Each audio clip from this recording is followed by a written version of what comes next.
Share ko nga pala sa inyo yung buhay natin dito sa Dubai. Dito sa Dubai, hindi madali ang buhay. Kailangan talaga magtrabaho ka. Dito kasi pag wala kang trabaho, hindi ka makakapag-stay ng matagal. So ikukwento ko nga pala sa inyo yung naging karanasan natin dito sa Dubai, UAE.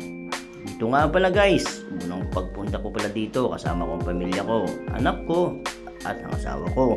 Dito guys, unang punta namin dito sa UAE, ay naka-visa kami. At base sa experience ko dito sa UAE, hindi madaling maghanap ng trabaho. At lalo na pag wala kang experience.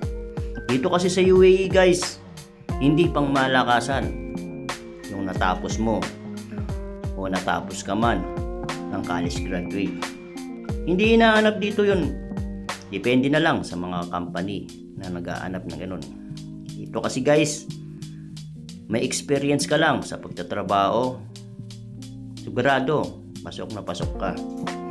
Pero hindi ko sinasabi agad-agad na makakahanap ka ng trabaho. Dito kasi guys, tiyagaan lang ang pag-aanap ng trabaho kapag first time mo sa UAE.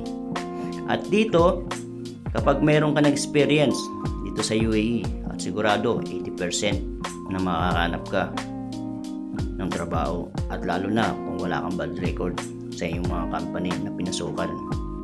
Dito guys, hindi madali ang pagtatrabaho. Dito, swerte ka kung may makakahanap ka na magandang company. Swerte yan lang naman ang paghahanap ng trabaho dito.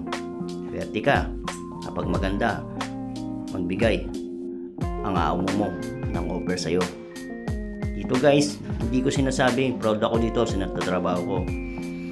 Kasi dito guys, sa tinatrabaho ko, hindi madali. Sakto lang. Tamang-tama lang. Pero hindi ko alam kung nasaan ako at saan ako mapupunta. Pero ang balak ko, mas mataas pa na sweldo ang inaangkat ko. Dahil hindi naman tayo pumunta dito sa UAE para tumambay lang o para magpasarap o para tumira lang.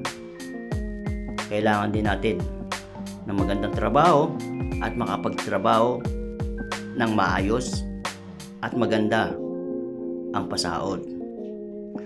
At ito nga guys, isinare ko lang sa inyo kung anong buhay natin dito sa UAE. Abangan nyo na lang yung susunod na i-upload natin tungkol sa UAE. Hanggang dito na lang. Maraming salamat sa mga panonood natin na video. Kung nagustuhan mo itong aking video, paki-like na lang at share. So yun lang. Goodbye.